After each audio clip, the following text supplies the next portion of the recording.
Hey guys, this is Night Flame, and today, guys, I will be reviewing Uncanny X-Men number 34. And this issue is written by Brian Michael Bendis with art by Chris Anka. So let's get into this story. And there will be spoilers happening, so let's review this. The comic opens up with Mystique. She's being basically, you know, questioned by Cyclops, and she's surprised that Cyclops found her, basically her personality. She's surprised how Cyclops even found her.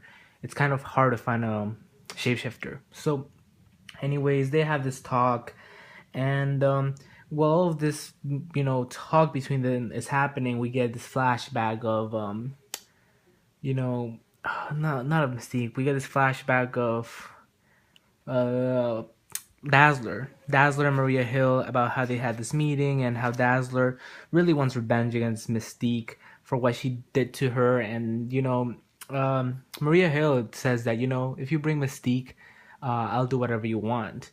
And Dazzler is like, since I'm still working for Shield and since I never actually quit, I will bring you Mystique, and I really want you to delete the history of or the criminal record or whatever record you have on the staff and students of the Xavier High School or Institute of Higher Learning. Maria Hill is like, you know what, I'm not gonna do it, but then she says, fine, I'll let you do the kids and the staff, but the only people I'm keeping the records of are Cyclops and Emma Frost. So Dazzler is fine with that, and this was weeks ago. This meeting happened weeks ago, and the whole meeting between Cyclops and Mystique kind of goes in a wrong turn when Mystique notices that Cyclops is acting a little weird. She brings up this kind of affair that she apparently has with Cyclops. Cyclops continues with it, and she basically pulls out this gun and says, "You know what? You're not Cyclops because Cyclops and I never had an affair. So, yeah, I got you there." And it turns out that she was right. This isn't Cyclops, but instead it's Dazzler and the kids from the Xavier Institute. So they're gonna team up together, and they basically, do revenge on Mystique. They her magic is there, and at the end, Dazzler fulfills her mission. She brings Mystique in, and she celebrates the best way Dazzler could, singing in a concert. And we finally see Dazzler kind of like break off her thing. She has her costume kind of gets a little fixed. She's not kind of wearing rags anymore. She has a leather jacket on. She looks like a rock star now. So really cool. We see also Maria Hill there listening to her concert and how she congratulates Dazzler and tells her, Dazzler, thank you for doing this mission for me, and I still want you to work with me. You're really talented, and we really need a mutant that actually can help mutants and not, whatever Cyclops is doing. That's not helping mutants.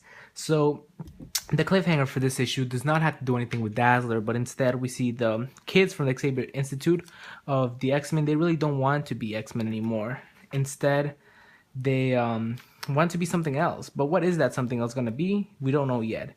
But that doesn't mean they're going to change their, bloodline or anything. They're probably going to get a new team name and they're going to do something else. But it was interesting. I like whatever happened here. Really great stuff. I'm glad it was, focused on Dazzler. I like her new costume, and some people might hate it, but I like it because she evolved. Disco running around with the disco costume is probably crazy around this time era. People can make fun of her, and having this rock star costume kind of makes it different because this fits in this era. People dress like that, like Dazzler in this era, so it makes sense for her to evolve her look as time goes on. So really great stuff. Um, I like the story. It was a one shot, yes, but interesting things and every cliffhanger that we've been getting so far is gonna wrap up in X-Men 600, and that issue has been delayed for 5 months. So in September we will be getting the conclusion to that, and yeah, it's a long time, but we'll have to wait. So anyways, Uncanny X-Men number 34, I gave a 9.5 out of 10. Really great art, really good story. But what I'm really confused is that in Wolverine's Mystique, she's kind of like an anti-hero, and Uncanny X-Men makes her seem like the baddest villain out there. So they really should get Mystique figured out. and we'll see what happens. But anyways, that's one thing to point out. And 9.5. So thanks for watching, guys. Hope you like this video. Also subscribe to my channel if you haven't done so, and have a nice day, guys. Goodbye.